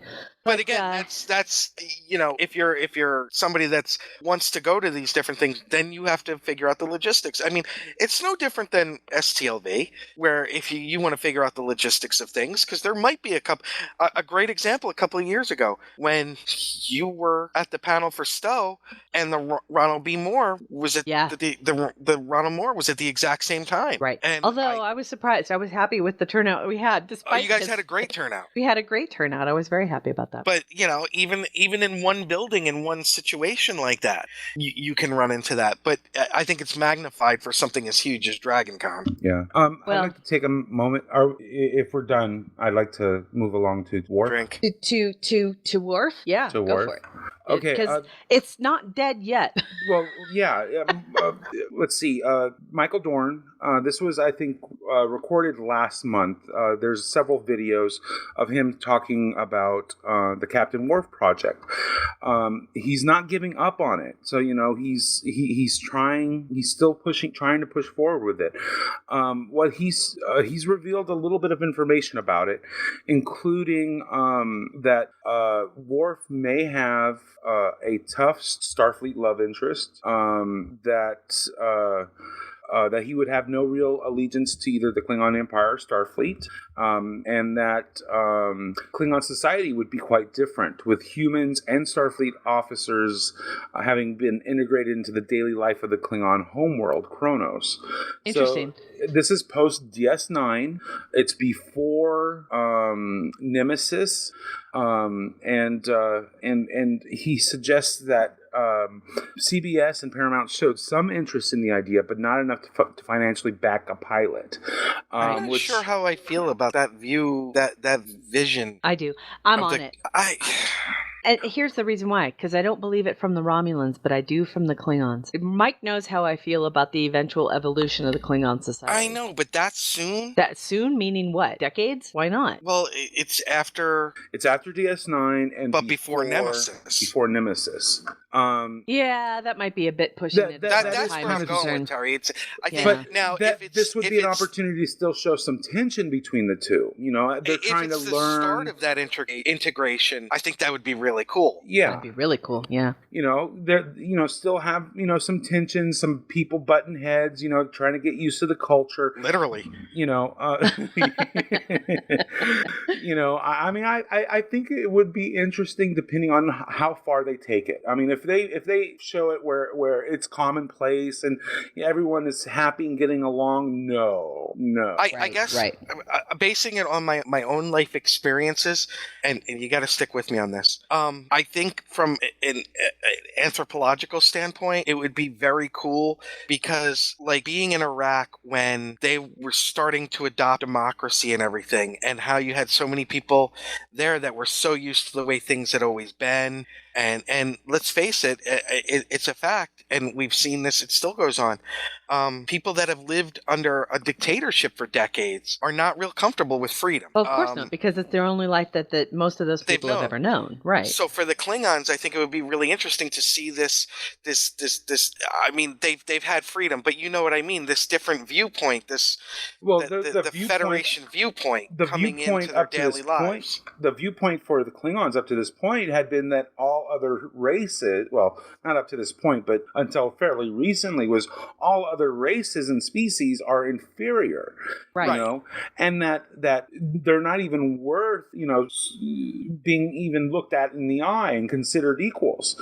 And here they are, you know, not only considering the Federation, which is an amalgam of dozens of hundreds of species, considering not them, you know, equal and then allowing them almost free reign. I mean, that would cause tension. See, I think that there's much more leeway with that than you're giving it credit for, too, Mike. Is that, yeah, there is that idea that there's as far as the powerhouse, as far as the houses are concerned, there is that idea of purity of race, right, to a degree.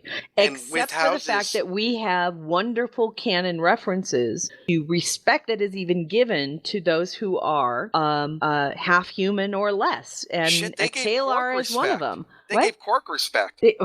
Eventually, they did. Yeah, I mean, I'm being serious. Quark. But I'm talking about. So we have canon references, of course, that there are people who had relationships. Worf being one of them, who had relationships with members of other species and gave birth to children who were definitely not all Klingon, and yet they still held positions of honor within their society. So I think that. But that is all relatively new stuff. I mean, what I'm referring to TNG, yes. Yeah. Do you think that the Dominion War would have knocked down some of those views, Mike, because of how close the Federation and the Klingons work? Definitely. And I would love to see Martok then be a huge part of this, because to me, Martok and Worf, Martok and Worf is the bridge, right? And I think it would just, but that's what would be that's what would give rise to some really great conflicting television too. Is frankly, to see I'd rather see a that series. Change happen in the society, right? Mike knows exactly how I feel about that. Would be fun to watch. Well, and that again, the houses, Terry, like you're talking about the houses. Yeah, that's the tribes in the Middle East, right? You know where. So yeah, I mean, I'm just going off my own, you know, what I've seen. But Martok. I would love a Martok series. Yeah, that's right, Mike. I said it. Right on. A Klingon series with Martok. Right on. I can handle that. I love Martok. Martok could make the Romulans and Klingons get along. Well, I agree. He's like one of my favorite characters ever. I wish that this could come true. I really do. I wish that this could come true, because I'm more intrigued by Michael Dorn's ideas than I ever thought I would be. At first, when he told me, or when he told everybody that he was thinking about pitching a Worf-centric show, I kind of went, "Oh man, really? It's not going to be popular. It's not. It's going to fall flat." And then I thought to myself, "Well, yeah, but this is really intriguing. I like the ideas of it. I really do." It's a different kind of take. Yeah, very much so. Got a couple emails. All right. I'm going to just, before we get to the email, I'm going to throw in real fast. There are some new items from Star Trek Shop, one of which is really kind of cool. It's the business card cases, you guys. They finally came out with a couple of them. They're really cute. So if you want a nice kind of stainless steel business card case, you can pick those up. One's got the Starfleet Delta, and the other one's got the Enterprise on it. Right on. Mike, is one of the emails from Dayton and ask Dayton? No. Dayton, I sent you that 2 weeks ago, brother. I don't care. It's your birthday. Don't make me give you the stink eye. And then before we get that. Okay, go for it, Mike.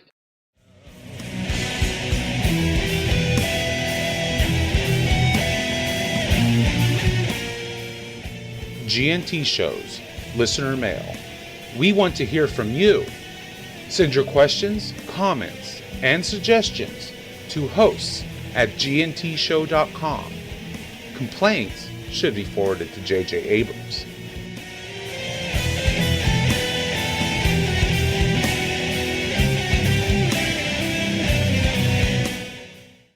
Okay, the first email is from George Takei. Well, it's from his. Are we getting his mail now? It's from his representatives, but it's in regards to Allegiance. Yep, I'm gonna put the link in the chat room. Yes, I'm looking for the link. I got it. Okay, great. So basically, tickets to Allegiance are now on sale to the public. They are selling fast, so be sure to grab yours before demand pricing kicks in. understanding the costs rise. Wouldn't you have to see a horse about a man? I don't know. He or she would have to see a horse about a man, but I don't know. Yeah. Look at Jespa right there with me. Right Love there you, on top Jespa. of it. Okay, sorry, Mike. American Pharaoh was making jokes in the chat room. I'm sorry, I squirreled. No problem. American Pharaoh has to pee. There was a recent Kickstarter. They wait, was it Kickstarter or Indiegogo? It wasn't. I think it was Indiegogo. As far as what's concerned, Allegiance? Allegiance.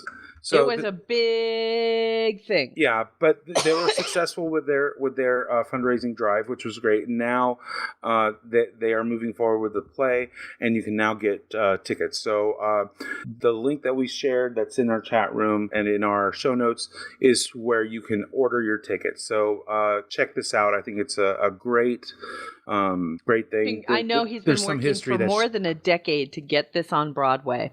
So congratulations, George, and everybody else who's affiliated with Allegiance to get that out there. For those of you who do not know, the story does revolve around the internment camps, the Japanese internment camps before World War II, or at the beginning of World War II here in the United States, where we interred thousands and thousands and thousands of people of Japanese descent simply because they were Japanese. And it's one of the more shameful pieces of our history. And Mr. Takei himself was one of the people interred. So interred. That's more like a burial, but it kind of is. Interned. I don't know if that's the word or not. Interned. Is it? Okay. Yeah. Well, he was one of the people that was there, and his family had pretty much everything taken from them simply because they were Japanese. And the musical does revolve around that storyline, and I'm very excited for him. So congratulations to everybody on that. I mean, it's also supporting the Japanese American Museum, I believe. Yes. So, again, it's important because history forgotten is history repeated. So don't forget. Well said. Okay, our next email is from, should I go with the email or the first part of the email, or should I go with the gentleman's name? I don't care. We'll go with Michael. Okay, this is from a listener named Michael. This is in regards to last week's episode, now with 33% fewer squirrels, which was, he has to say, concerning the lesbian relationship between Belair and Trevana, they have been in the game for years. You meet her first on the Klingon side with Spin the Wheel. If you ask her when you have to hold on. If you ask about her when you have to check in with her, a little confusing there, she informs you she has a female mate, and yet now people are pissed off. Yeah. Sheesh. Yeah, tell me about it. That's from Mike. We're with you, Mike, on that one. We really are. I think it's how we felt having and why people got their noses bent out of shape over the pure existence of a same-sex couple in the game is just ridiculous and stupid. And we're going to support their inclusion into the game because, as far as we're concerned, it's just part and parcel of life, and life continues on, and this would just be part of the future as well. So there you have it. Yeah. We do want to send out our best wishes and thoughts to Nichelle Nichols. She suffered a minor stroke this week. Word is most lately that she is doing very well, that she's recovering, that the stroke was very mild, that she has already started rehabilitation, and so we're happy to hear that it wasn't as bad as it could have been. So we're once again, we love you, Nichelle, and we wish you a speedy recovery. That's exactly right. Mike, Christopher 13 asked if there was an email specifically for me. I have not seen one. Roger says part of his email was directed to me. Oh, yeah. I have to dig that up. It was. Look at that, Roger. That's how much they did. See, when I'm not here, Roger, see what happens? Well, I had shared it in our chat room at one point. That was last week. Private one. Yeah, we talked about it last week. I wasn't here. No, that's why we did not bring it up. Well, that's probably why they're asking, because if it was directed to me and I wasn't here. But I had shared it with our private chat earlier. Yeah, anyways. Okay, I'm looking for it. It's going to be a while because I've got like 10,000 emails since then. Mike's got stacks of papers on his desk. I picture Mike's office as being like one of those like 1940 everybody's newspaper editors' offices. You know? The stacks are like 6 inches deep on, and I'm like surrounded on. And he's wearing a green visor. Well, while we're here, I'm going to talk briefly about Star Trek Online. This week, as most people who play the game already know, that there she is. The summer event is live now. It started on Thursday. It goes through the middle of July. And what's really, really great is that you can get all sorts of really cool new board shorts and swimwear, which Beth is now sporting in the chat room for you. She's got the string bikini top and the plaid shorts, the plaid board shorts, the female plaid board shorts. They're so cute. They are Terry, so cute. you gotta let her hair down in that outfit. Well, no, because then there's something weird about the hairstyle, the long hairstyle. All the women look the same when their hair is down. Weird. I've been working on getting all of the Hawaiian shirts. I've got all. They're three of them so now. cute. I'll even upload another one of Beth with the Hawaiian shirt. You can't get a closer photo of Beth? How am I supposed to fap? Here you go. Hold on. I just posted another one there. Is that better? There she is. There's our girl. So she's wearing which is great, she's wearing the red hula shirt. And what's wonderful, and thank you, Cryptic, is you have your choice of Little Orion women hula girls or Little Orion hula boy. So she's wearing the Orion hula boy shirt with the red board shorts. They're very cute. She's flying around right there. Hello, designers. Welcome to Fashion Time. I tell you, it's they were certainly thinking of Caspian Division or Caspian Rising when they made these outfits, because they have board shorts with palm trees, plaid board shorts, plain board shorts, 3 different kinds of hula shirts. Just really, really fun. And Beth's been working out? Yeah, she's been working out. She's been killing a lot of heralds, man. She really does not like Iconians. She's really all about making sure that she really hates thralls. Just so you know that. Beth does look the best in the time ship captain's outfit, though. I have that one. I might. Yeah, you do. Oh, the Wells uniform one. Yeah. I know which one you're talking about. Yeah, she does. And when she does the nerve tonic dance, hello. Oh, yeah. I have that. Wow. Beth's got some sun. Look at her, looking all tan. Yeah. Nick, I just put it in the chat room, our private one here. So it's my photo thing is not cooperating with me too now. It's rolling all over the place. And so that has been fun. By the way, it's really, really easy to collect the Lolonaut favors in the game now. They've really upped the number that you can get, namely because there's so much shit to get now. So one of those turns of doing the Horgon hunt will get you anywhere between 75 and 100 favors, and one pair of board shorts is about 500. So they're 600, aren't they? Are they 600? They might be. Well, I think all the costume pieces they start at 600 and go up from there, if I remember correctly. Yeah, wow. And there's they have a couple new hoverboards, the surfboards that you can get. One of them's 1,500 because it's this big. The Targ, the hog thing. It totally reminds Nick. This will crack you up because if you've seen it, it totally reminds me of the big black. Easy. The big black car at the end of Animal House.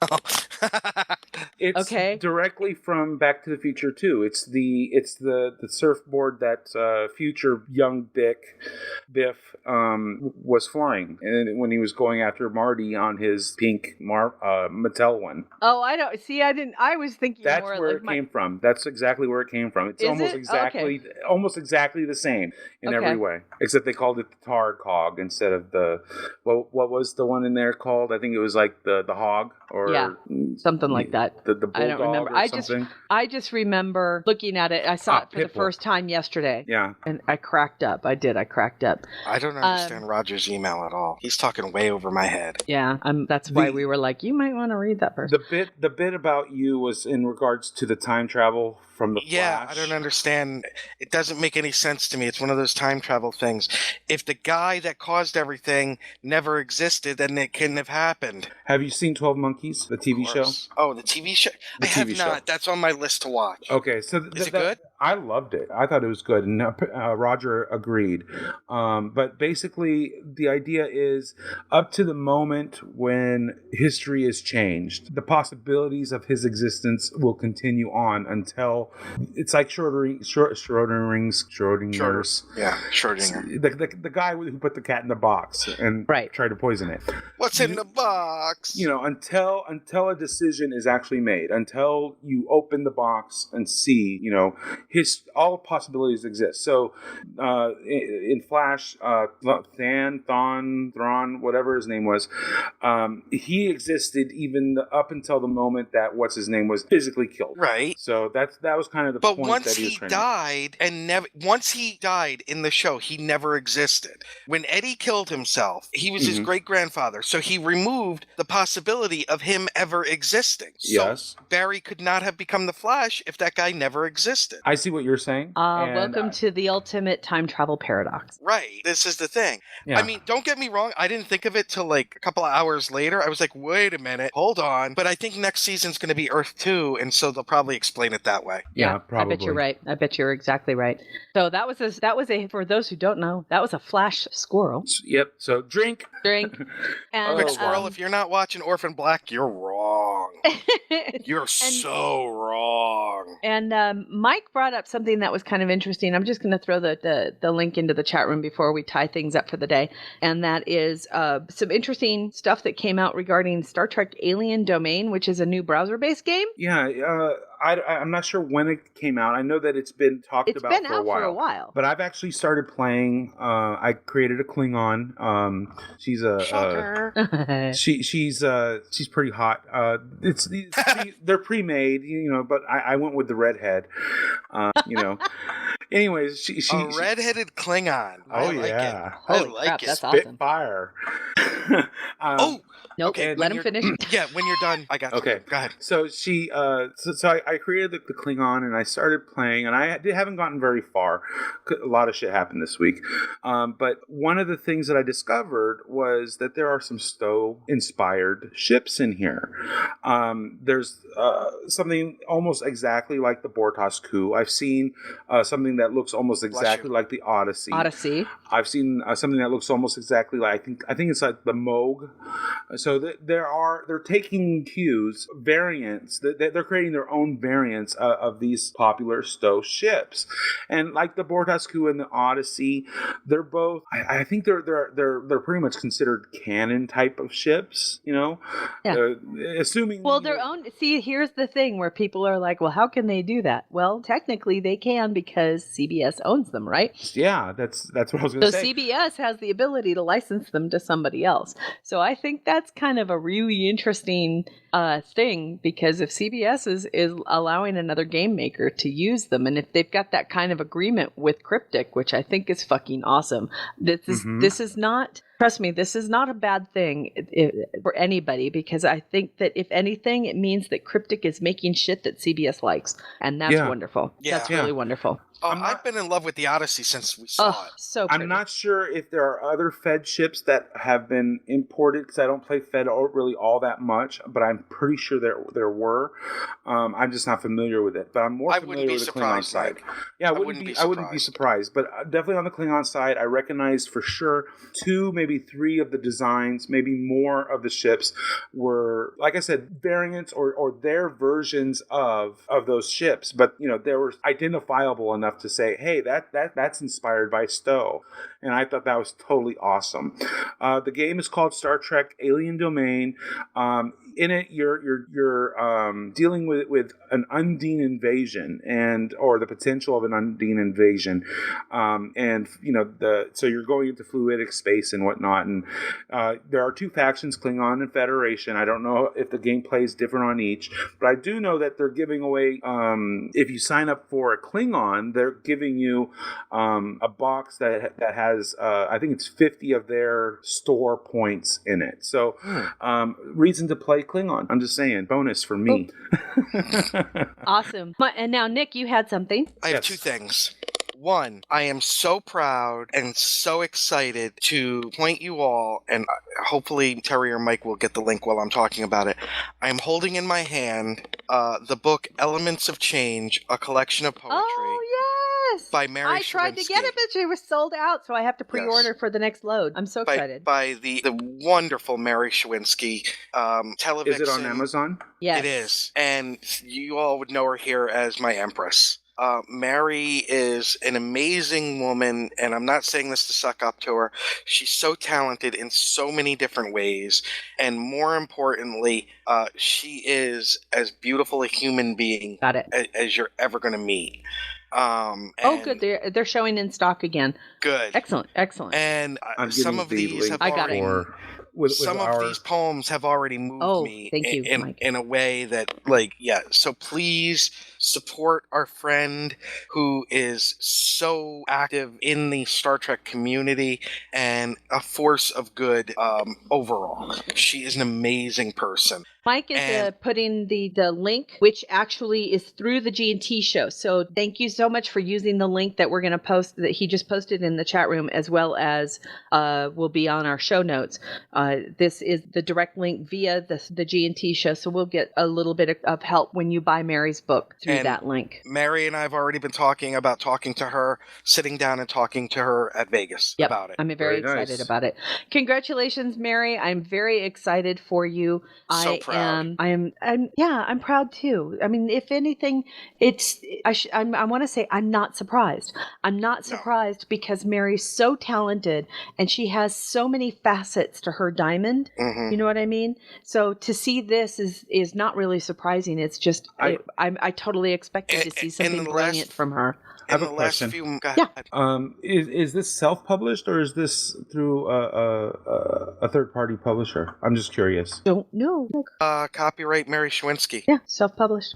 Right on. That's awesome. I mean, today's day and age, people can do this themselves. So please definitely support her because this is obviously something that she's passionate about and that she went to a lot of effort to share with the world. So it's definitely worth checking out. And I feel Mary and I have become closer friends over the last few months. We've been chatting a lot, and I'm just so happy for her in so many ways. Now, the other thing, God damn it, Matthew Anderson, you took what I was going to say.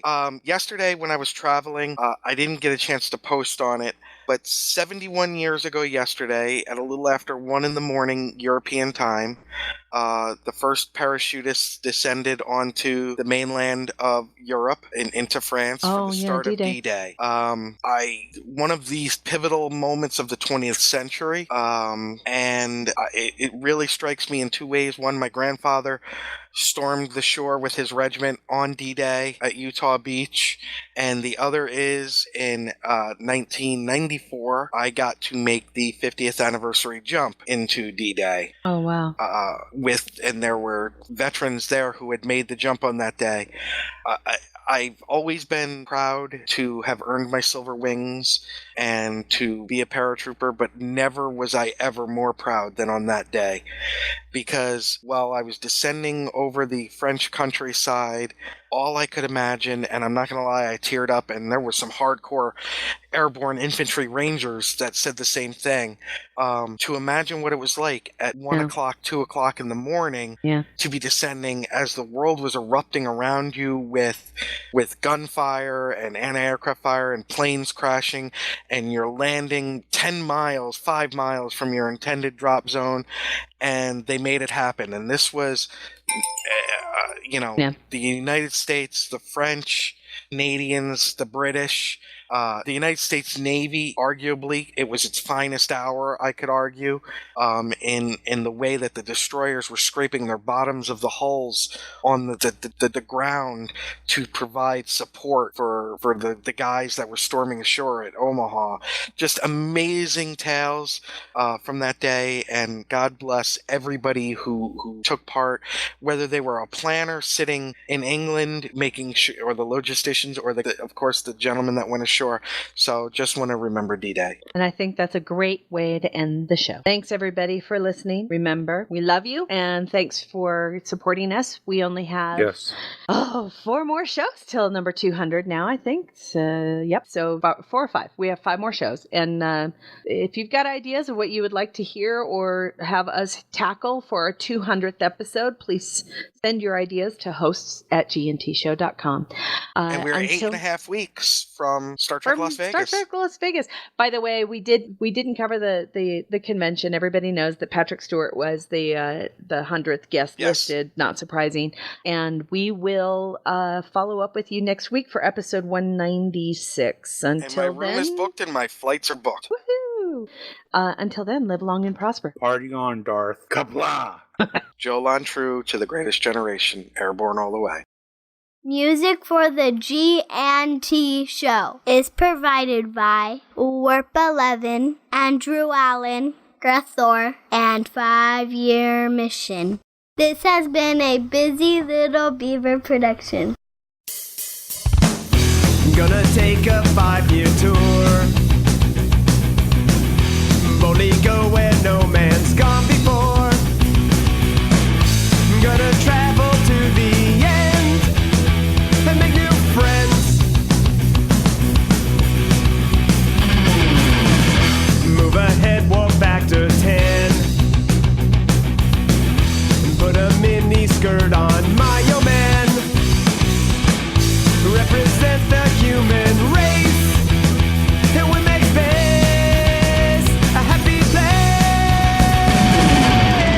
To boldly go where no man's gone before. I think I've sang that line once before, but I'm not too sure. We'll be so happy, can't you see? A zero-G community. Gonna travel to new worlds. Beam on down and meet some green girls. Gonna see what we can see. A fancy-free galaxy. To boldly go where no man's gone before. I think I sang that line once before, but I'm not too sure. We'll be so happy, can't you see? A zero-G community.